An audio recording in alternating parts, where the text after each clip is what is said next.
Hello and welcome to the YouTube channel for Craftworld Eldar.com. I'm Brent, and in this video I'm going to be talking about the recent Faction Focus Aeldari 10th edition reveal on the Warhammer Community page. Now, Space Elf players everywhere have been waiting for this for weeks with a mixture of excitement and trepidation, and I have to say, now that it's here, I'm pretty excited.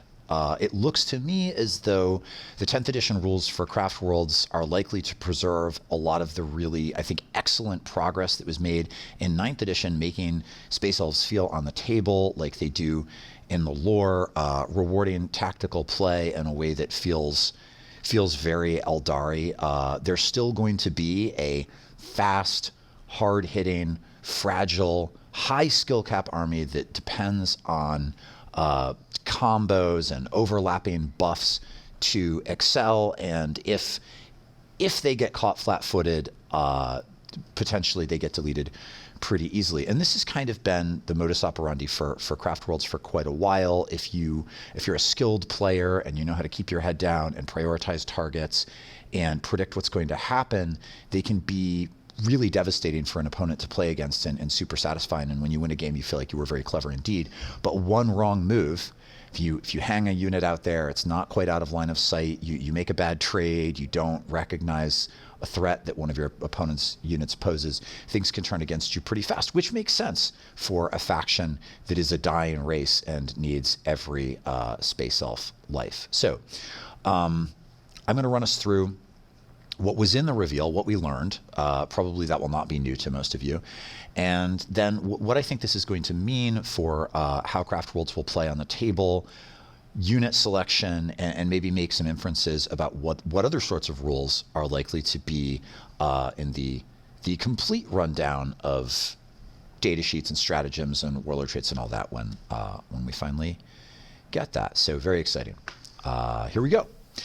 So you can stop holding your breath. Strands of Fate still exists. A lot of us were worried that this would disappear. It has not disappeared. The Eldari army rule, Strands of Fate, that lets us manipulate dice to guarantee successes on rolls, is still here, but it's changed.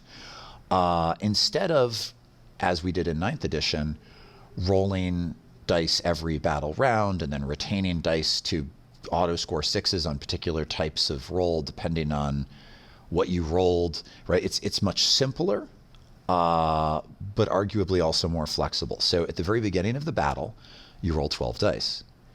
And then those 12 rolls, whatever they show on the face, can at any time be substituted before you've rolled the die, for an advance roll, a battle shock test, a charge roll, a damage roll, a hit roll, a saving throw, or a wound roll.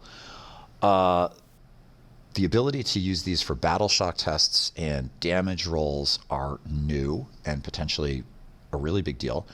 Some people have pointed out on Discord and various places around the interweb that we have fewer Strands of Fate dice now, right? Because before, if we were retaining 4 per battle round, well, you were retaining 20 over the course of the game, and now we have 12. But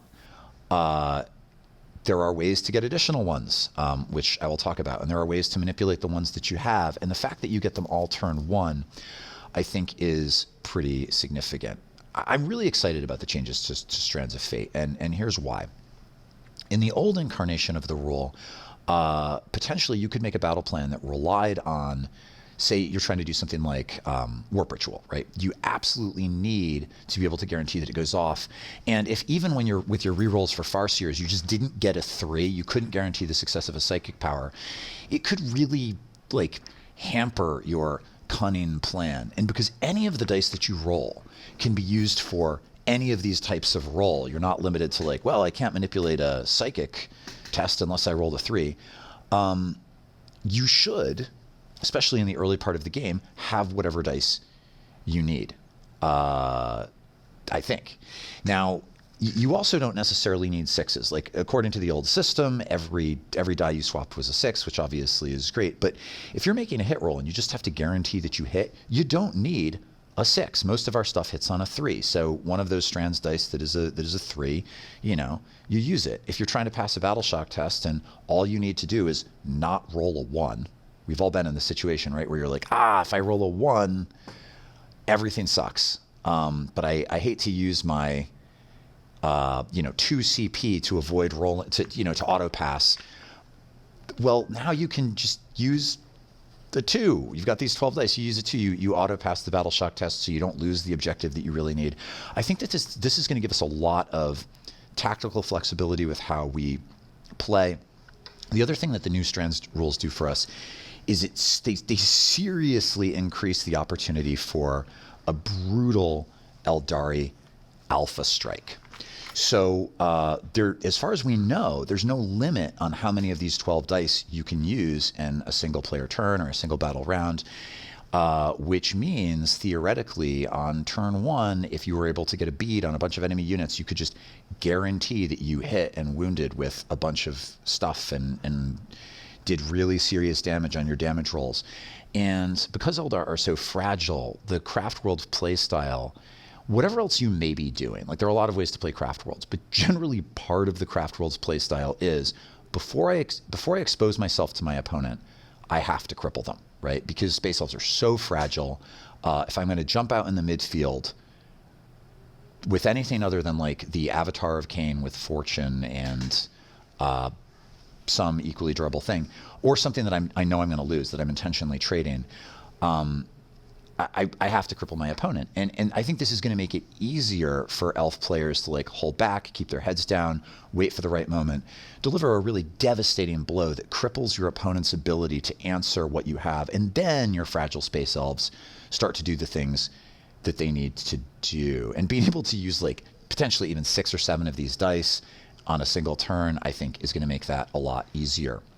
Especially with the ability to manipulate damage rolls. I mean, this is actually pretty insane because something like a Bright Lance, we've seen the rules for the Bright Lance, I'm going to talk about it more later, but it still does d6 plus 2 damage. This means that you can guarantee that your Bright Lances are doing 8 damage. So a Warwalker with a couple of Bright Lances, you theoretically, and because of our detachment rule, I don't even think you need to do it this way. I'll talk about that in a minute, but theoretically you could auto hit with both Bright Lances, auto wound with both Bright Lances, go straight through most armor, and then guarantee that you just do 16 damage to something. And that's with a single unit that's probably going to cost less than 100 points. That is pretty freaking fantastic. So I think this is really good. I also think that it is well suited to the Eldari play style, right? I think Space Elf players, it's supposed to be an army for more experienced players who love it when a plan comes together, to quote an 80s action star that some of you will remember. I think that being a Space Elf player is kind of about like imagining yourself as an evil mastermind, like outmaneuvering your Monkai opponent with your crazy plan and being able to guarantee that this hit succeeds, this damage roll maxes, that I passed this battle shock test with only one dude left to be able to continue to hold on to this objective. All of that kind of plays into the evil mastermind Eldari thing in a way that is, I think, going to be really aesthetically rewarding for us, kind of delightfully frustrating for our opponents, but in a fun way. And also, if one little piece of the puzzle like comes undone, if any little thing in your master plan goes wrong, the whole thing kind of comes crashing down, which makes aesthetic sense. You know, the Farseers are looking into the future, reading the runes, making a plan. The Autarchs are trying to put them into practice, and when it goes well, it is this like symphony of elegant destruction. And if it doesn't go well, you kind of get reminded why the Eldari civilization is collapsing. And I think that's fun. I think it's tactically interesting and narratively and thematically awesome. So great alpha strike potential, plays into the high skill cap thing, more flexible than earlier versions of the one earlier version of the power. And I mentioned there are a lot of ways. I think there's going to be a lot in the game that like plays into it. We already know that the Farseer lets you use one of probably the most important thing the Foot Farseer does now is it lets you pick an Eldari unit within 12 inches of it, and that unit, when it's using a Strands of Fate die for something, can treat any roll as a 6. So like if you're shooting something with a Bright Lance and one of your Strands dice is a 1, you can just treat the 1 as a 6 for damage purposes if your Farseer is nearby, and that's pretty powerful. The other thing that you can do, and then Guardians. I think that a unit of Guardians, when we talk about the recently revealed Guardians data card in a moment, we'll talk more about this, but at least one unit of Guardians is going to be compulsory probably in pretty much every serious Eldari list, because if they're sitting on an objective in your backfield, or anywhere on the board, but in your backfield, they're going to generate an additional Strands die every turn. So just yes, theoretically you start the game with 12, but if you have a single unit of Guardians, you're kind of maybe starting the game with 17, and some of those you can just treat as 6s if you have a Farseer, regardless of what they are. And there's probably going to be other ways to get more, to reroll them, to do stuff. It seems they're a really central part of how the army works. And I think that's really cool for all of the reasons I have just said. So very excited about Strands, and I think we're going to find more fun ways to make them work for us than we could possibly predict right now. Oh, last thing. If you really don't like your roll the 12 dice, you can pick them all up and roll them again, but this time you only get to roll 11. You sacrifice 1 die at the beginning of the game every time you do this reroll. I think that with the Farseer thing and like the Guardians, and I don't think, unless you roll like 5 or 6 ones, I don't think we're ever really, except in very rare circumstances, going to want that reroll. I think we're just going to be sticking with the 12, or at least more experienced players probably will, because there's a lot you can do with 3s and with even 2s in terms of avoiding bad outcomes. Okay, so Strands is good. The other thing we have found out is our sub-faction, not our sub-faction bonus, because those don't exist anymore, but our unique detachment bonus. And this is called Unparalleled Foresight. So for those of you who haven't been keeping up with the 10th edition reveals, sub-faction bonuses are gone, as are detachment restrictions. Now when you build a list, you need an HQ to be your general, and then you put whatever you want into the list, but you have to obey the rule of 3, except with battle line units, which would have been troops units in earlier editions. Those you can have up to 6. And the concept of detachments still exists, but now it's just everything in your army is part of some kind of specialist detachment that's particularly good at a thing. And back at the beginning of 8th edition, I was really hoping that they would do this. I have wanted this for multiple editions of the game. It's always seems to me like the way that things should be. So you can build a list with an eye towards a particular specialty. So like maybe your list is jet bikes, or maybe your list is I'm going to hold my own backfield really convincingly. I don't know. We haven't seen what all of the possible detachment bonuses are. And you're not then limited by your paint scheme. It's not like, well, I certainly would love to be running a fast and furious, hard-hitting Craftworld's melee list, but unfortunately, my units aren't painted as the one Craftworld that happened to get that bonus, and so now I can't be competitive with it. And that's not the case. It doesn't matter how your army is painted. You get to choose your bonus. So there are going to be a bunch of generic ones. We don't know what they are yet, but then each individual sub-faction or faction will have access to specific ones, and ours, Unparalleled Foresight, is awesome. And I know this because we've had it before. So if you remember Phoenix Rising, back at the end of 8th edition, and then when 9th edition started, we didn't have a codex. Instead, we were just playing with this like rules supplement that made our 8th edition codex not completely horrible. Let's be honest, it was completely horrible at the beginning of 9th edition, where we had access to this sub-faction bonus that let us reroll 1 hit roll with every unit and reroll 1 wound roll with every unit. And that's back, and it's so good. It's so powerful. It affects every unit in your army. That's the other thing. I like detachment bonuses that affect everything. Even though it was sometimes a good competitive move in the last edition, I never liked when I built a list where my detachment bonuses, or my faction, I'm already doing the 10th edition language, these sub-faction bonuses only affected like 3 or 4 units in my list. So it was often the most competitive move, but it didn't feel thematic for everything in the army. So I like this. This will benefit every unit in your army. And what it means is that units that have a relatively low rate of fire but really high damage output are going to have their damage output significantly increased. So I think this is best demonstrated with like a Warwalker with a pair of Bright Lances. So a Warwalker with a pair of Bright Lances is firing 2 shots hitting on 3s. Now statistically, you're probably going to miss one of those, but not with Unparalleled Foresight. Now statistically, they're both going to hit. and you can now reroll one of the wound rolls. So vehicles are a lot tougher now. The Bright Lance has a strength of 12. A lot of vehicles it'll wound on a 3, but some it's going to wound on a 5. And with being able to reroll a wound roll, you go from having like a 1 in 3 chance with that particular die of wounding the vehicle to better than 50%. So you're increasing the damage output of something like a Warwalker with 2 Bright Lances by 50%,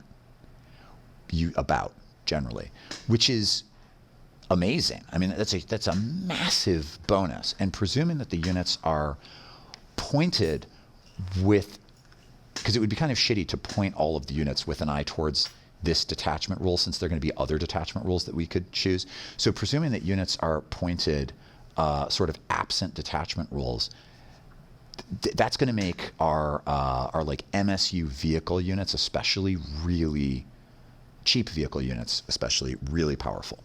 I think that this is going to be initially a really good meta for individual support platforms, the ability to reroll the hit roll and reroll the wound roll. Doing the same thing with like Viper jet bikes, really, really good. I think that even small squads of aspect warriors, that I'm kind of hoping fire dragons might be good in this edition, because you can move a transport, jump out of the transport, and shoot the same turn.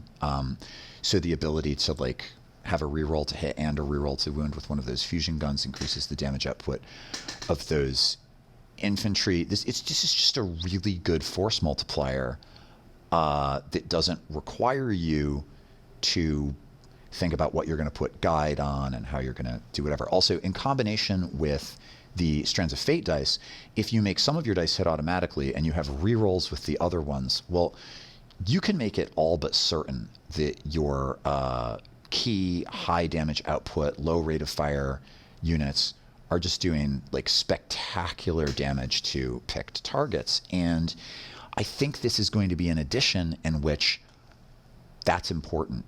Vehicles are getting a big boost. So vehicles have you may all know this, but vehicles are getting a lot tougher. Some vehicles are going up to toughness 16, and this is kind of a callback to second ed. I see a lot of little callbacks to second ed in the rules that have been revealed for 10th edition.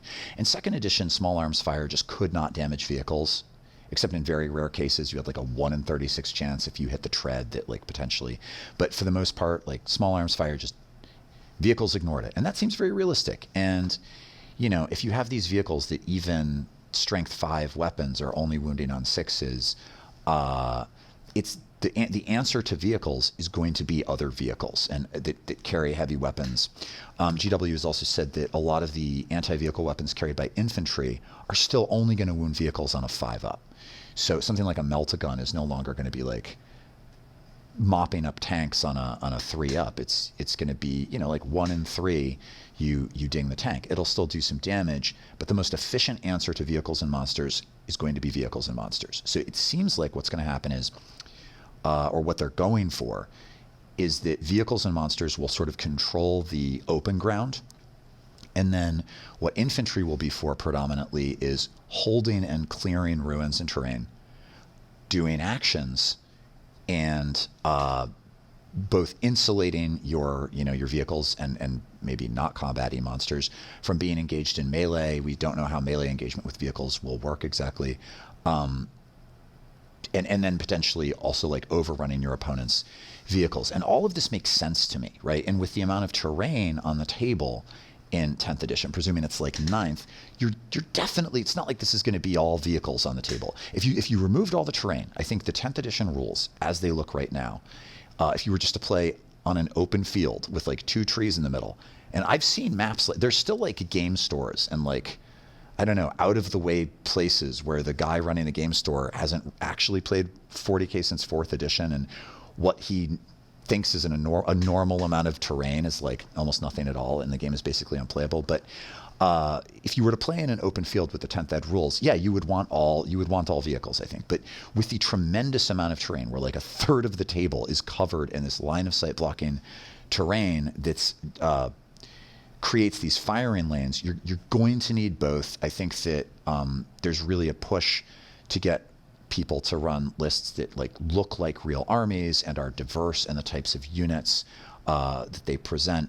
So this detachment rule, I think, is going to give us really good target elimination power against hard targets, which will be important because unlike in 9th edition, which didn't have a ton of vehicles, I think we are going to see them on the table. But then all of your like regular infantry units that are engaging with other infantry will also be getting a little bonus, like another 20% damage or another 10% damage, and that's cool. So I think we got a really powerful detachment rule and a very powerful and very thematic army-wide rule. And those are by far the two most important reveals in this article. But there's more. So we have the data card in the unit spotlight section. We get to see data cards for 2 units. And we got the Foot Farseer and we got Guardians. The Foot Farseer has basically the same stat profile that it's always had or had in the previous edition. And the weapons look more or less comparable to before. The Witchblade now only auto wounds on a 2-up against infantry. But for the most part, it does 2 damage. The Singing Spear does 3. They don't have AP. That's like before. When shooting, the Singing Spear is an assault weapon. It's strength 9, but it doesn't have AP, but it does do 3 damage. You know, it's basically like it was before. This is the Farseer is not. The weapons are kind of irrelevant anyway. What's really good about the Farseer is the ability that I already mentioned when I was talking about Strands of Fate, and this is called Branching Fate. This is the one that lets you pick a Craftworld's unit within 12 inches, and when it uses a Fate die, just automatically change it to a 6. And so I think we're going to see people using this for saving throws and for damage most, because I think those are the 2 roles where you're going to most need the 6. You're often not going to need a 6 to hit or wound with high damage weapons, but that 6 is really going to matter when something is coming in at -3 AP and you need a 6 to save on a vehicle or something, or you really want your Bright Lance to do 8 damage. So that in and of itself is probably a reason to have a Farseer in your list. In addition, the old Executioner is gone, but they've brought back Eldritch Storm, which was a thing back in 2nd ed, and then it was a stratagem in 9th that was good, and then it was terrible, and now it's like the Farseer's default attack is this Eldritch Storm, which is a 24-inch range, D6 attacks, hits on a 3, it has blast, so for every 5 models in the units you target, it gets an extra attack.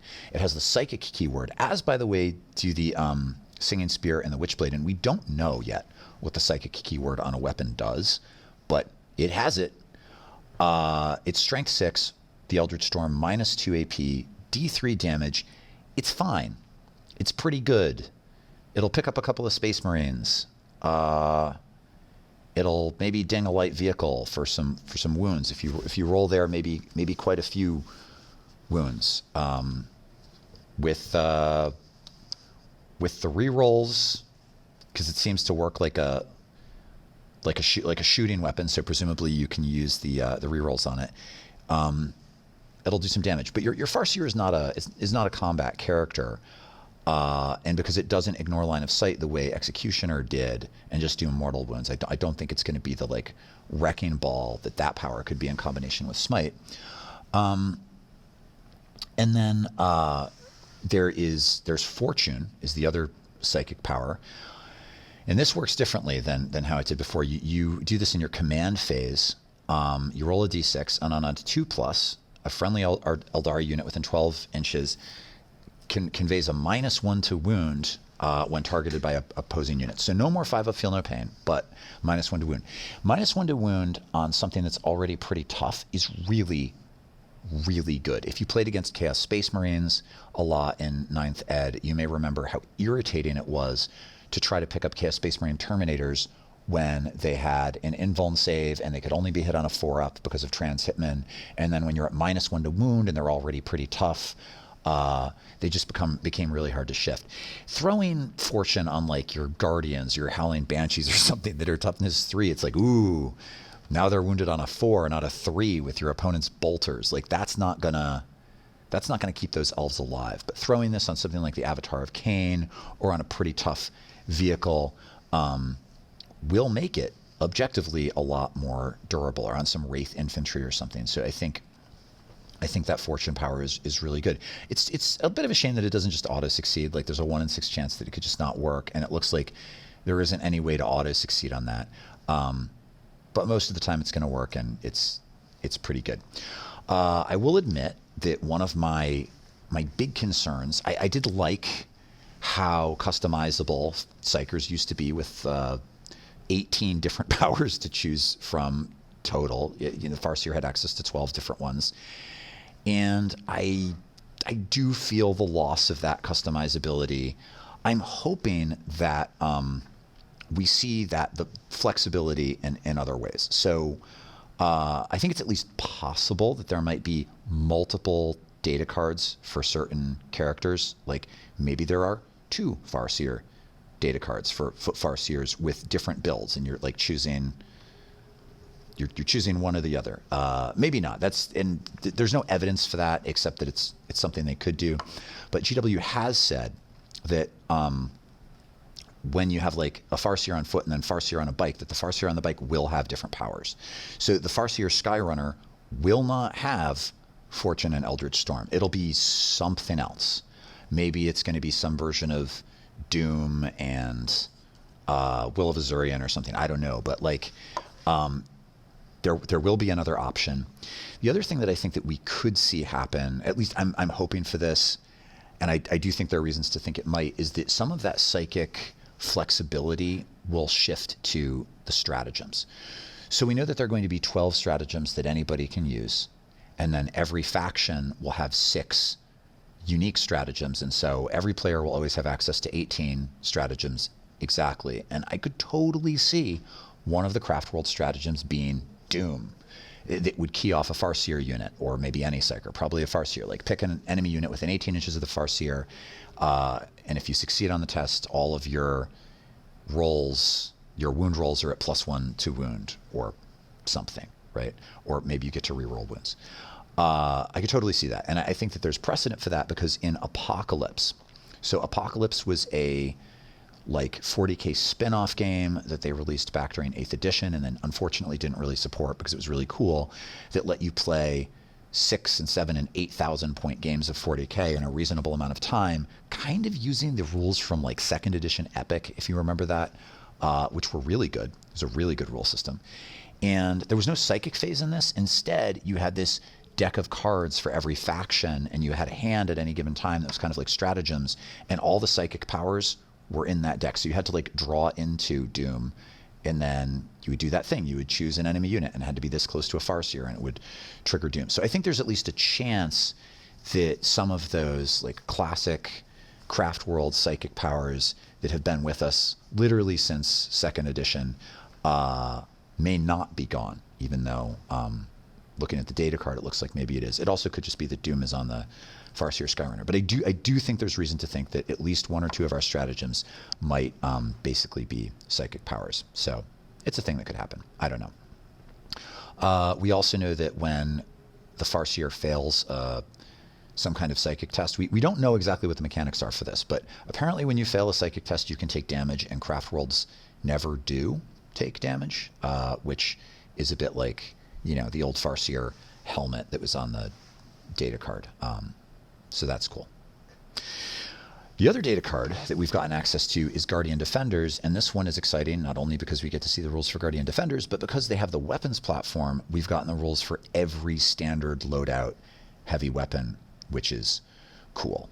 The Guardians themselves haven't really changed very much. They still have the 4-up save that we were so happy to get in the 9th edition Codex. They otherwise have the same stats that they've always had. They have an objective control rating of 2. Objective secured is gone for those of you who haven't been following the 10th edition reveals. Instead, every unit has this new stat where individual models contribute some amount of objective control. It's 1 for most stuff. Anything that would have had the troops keyword in an earlier edition has 2, and then sometimes tanks or monsters or maybe certain characters will have an objective control rating of 5 or maybe even 10 for something like a knight.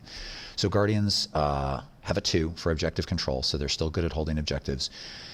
And they have this Defenders of Fate power, which I already mentioned, such that if they're sitting on an objective in your command phase, so they have to be there when the turn begins, you get an extra Fate die. And this one is repeatable. So if you have multiple units of Guardians on multiple objectives, you're going to get multiple additional Fate dice. And I think this is so good that I think what this means is that we're going to see at least one unit of Guardian Defenders, maybe two, but definitely at least one in pretty much every competitive Eldari list. And I like this. I think it's thematic because it's a dying race, and you've got your Aspect Warriors, and you can't really afford for any of your Aspect Warriors to sit in the backfield on an objective. And there's this notion that they just Eldar don't have enough professional soldiery for a war host to be entirely composed of professional soldiery. That's why Guardians exist. So every list is incentivized to have a Guardian unit, but also not to use them as cannon fodder, because every elf life is precious. So your elf stone carvers and weavers and poets who have just put on their armor and picked up their shuriken catapult to do their part for the craft world are not just being like fed to the enemy guns like Gretchen, which did rub me the wrong way a little bit in earlier editions as like the most effective way to use them. Instead, they're going to keep their head down, hold an objective in the backfield while creating this efficiency where your Aspect Warriors are going out and fighting the battle, and the Guardians, if your Guardians are fighting, you're down to the Triarii. It's they're a fallback option. The crude platform, but even if they're not fighting, they're giving you more Strands of Fate dice, which are really powerful. So that's really good. The heavy weapons platform still has 2 wounds. It no longer has the better armor save, so you can no longer do that trick where you allot hits to the platform and throw Protect on it to give it a 2-up save and try to keep your Guardians alive. It's got an extra wound, but it's just like any of the other model. It's T3.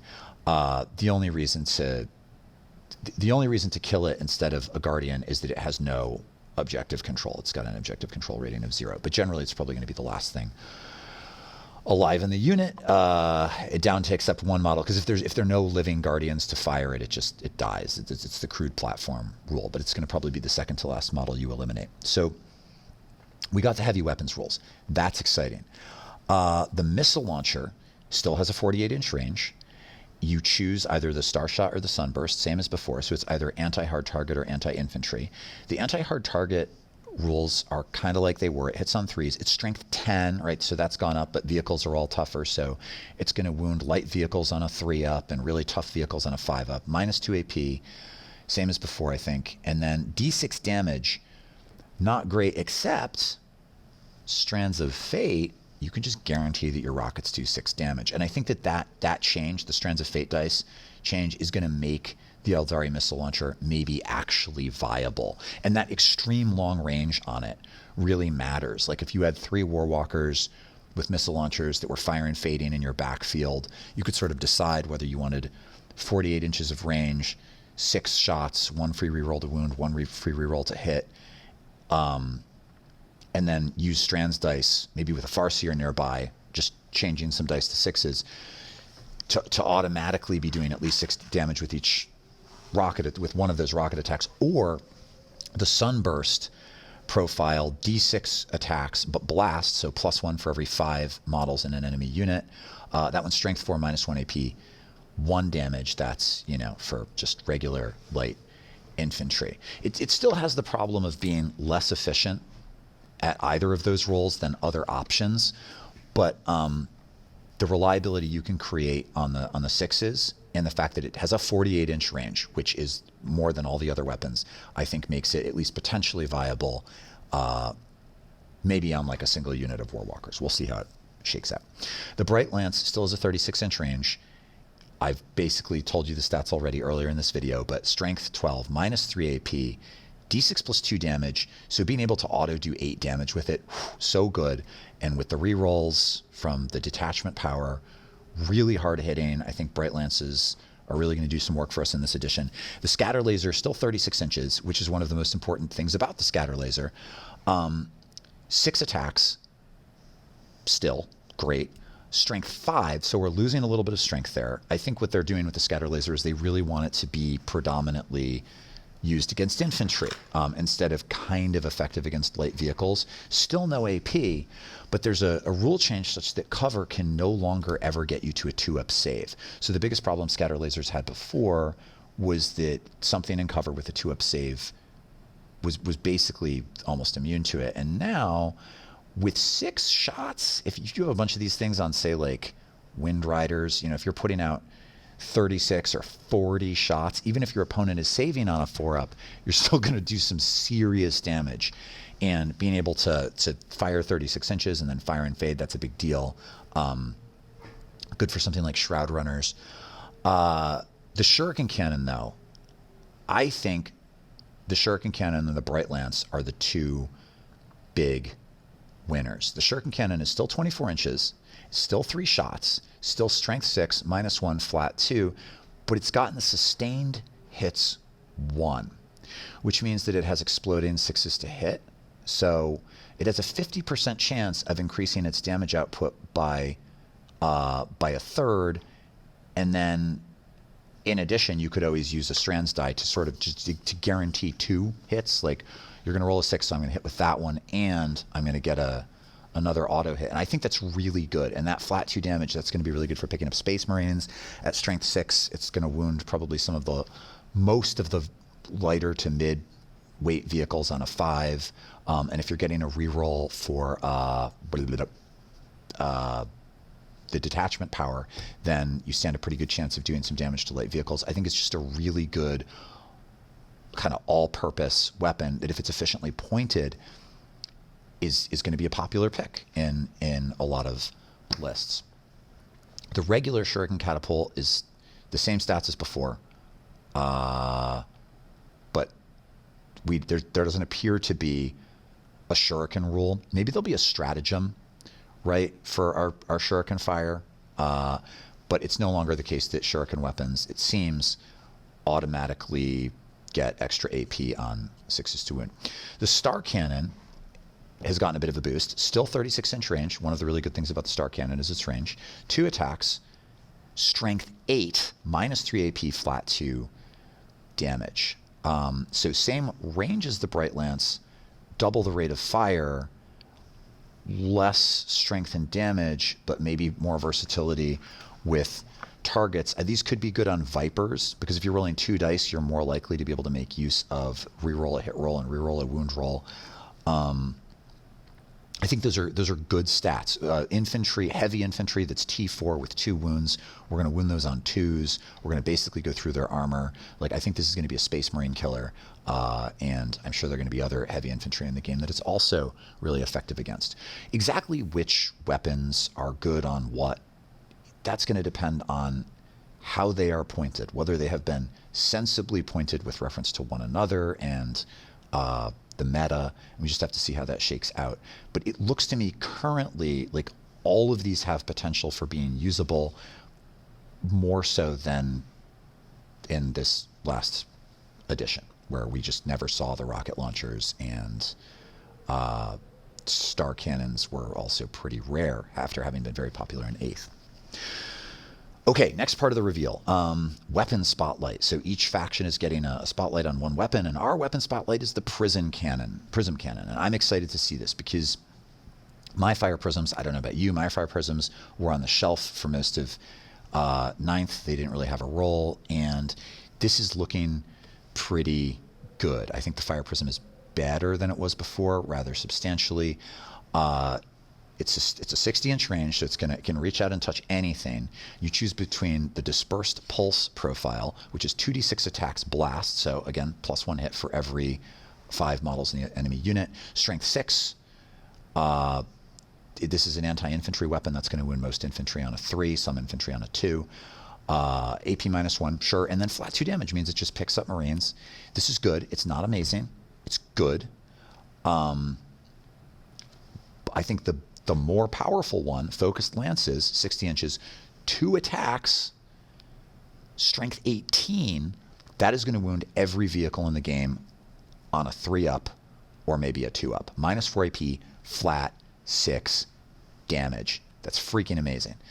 And then the linked fire ability, It's no longer a stratagem, so it doesn't cost CP, and it lets any fire prism shoot from the position of another fire prism that it can see. So if you have like 2 fire prisms in your backfield and one pokes a fin out to be able to see targets in the midfield, both prisms can fire the focused lances at the target with their strength 18 and their -4 AP and their flat 6 damage, and then you can use Fire and Fade, a stratagem which still exists, to tuck that fire prism out of line of sight again, in combination with the fact that because even with linked fire, they're still separate units, you're getting the rerolls. So you have 4 attacks, 4 hit rolls, but 2 rerolls, 4 wound rolls at strength 18, but 2 rerolls.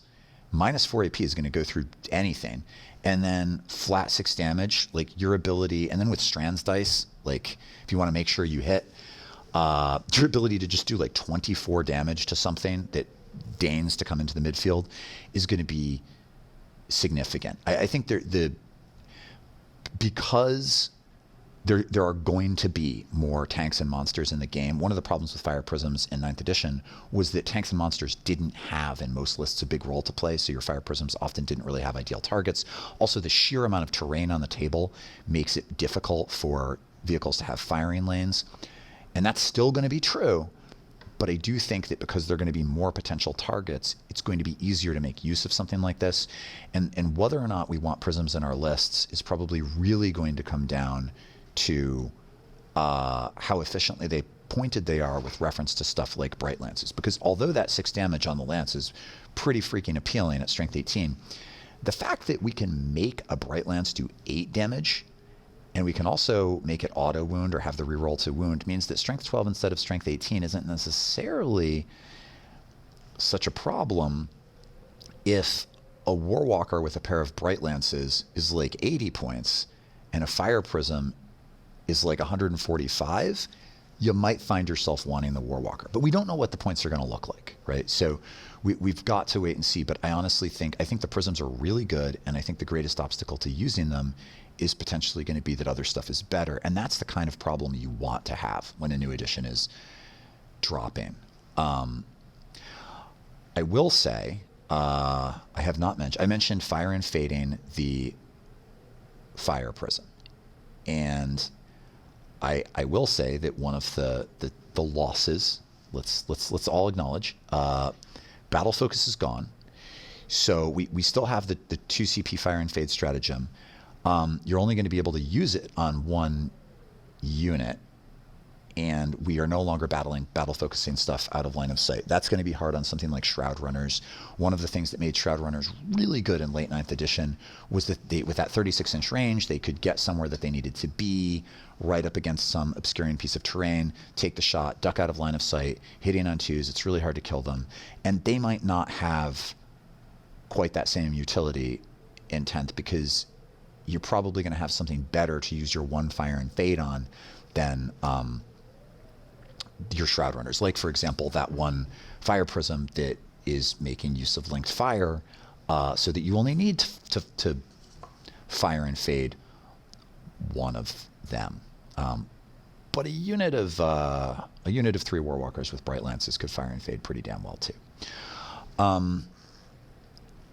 The loss of Battle Focus, as painful as that is, and it is painful, I think is probably honestly good for the game. Some of you are going to be really upset that I'm saying that, but I think that that's a hard power to balance. They tried to balance it and I think they did a really good job with it in 9th edition, to be fair, because the balancing mechanic was the -3 movement when you try to move into a piece of terrain. So you couldn't have just all of your infantry like shooting and then fading with breachable through a wall out of line of sight, and your opponent can just never do anything about it.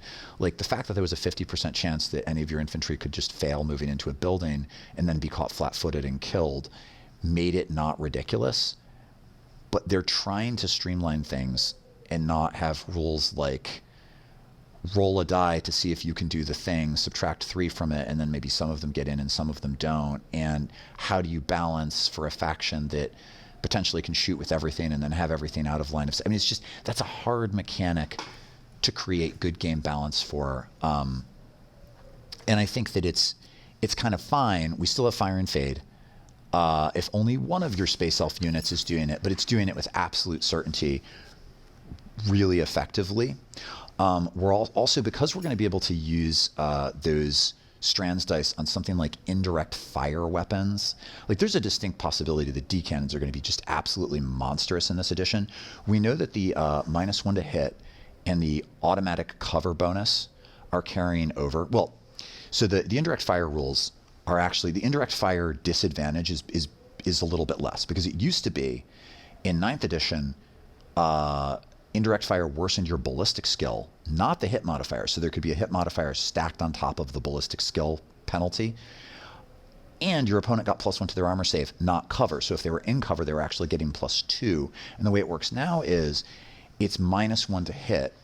Now, potentially that'll end up being the same as the ballistic skill modifier, because there's no evidence yet that in 10th edition you won't be able to get to like -2 to hit or -2 to wound. In 9th edition, there was that rule that no hit or wound modifier could ever exceed minus or +1. We don't know if that's carrying over, but and I think it probably won't, because they're trying to make the game smoother and less complex. But you don't have to worry about an opponent getting +2 to their armor save for being in cover. So if something like a D cannon, we can, the hit penalty doesn't matter because we can auto hit with it. And even if it would have hit on 3 and now it's hitting on 4s, if it's still D3 shots, well, one of those we get to reroll. Maybe one of those we're going to use a die to auto hit. They're pretty damn good at wounding. We can make them auto wound, and then they do devastating damage. I don't think Craftworlds are going to have a hard time keeping their head down, chewing up the enemy, firing and fading with something, and then waiting until the enemy force is kind of light on the ground before really bursting into the midfield or pushing into the opponent's backfield. I think there are going to be a lot of ways to do that. I don't think that we're going to feel like we're really hamstrung by the loss of battle focus. It's always sad, right, to lose some really powerful unit or really cool power that was the cornerstone of a list. But overall, I think these changes are good.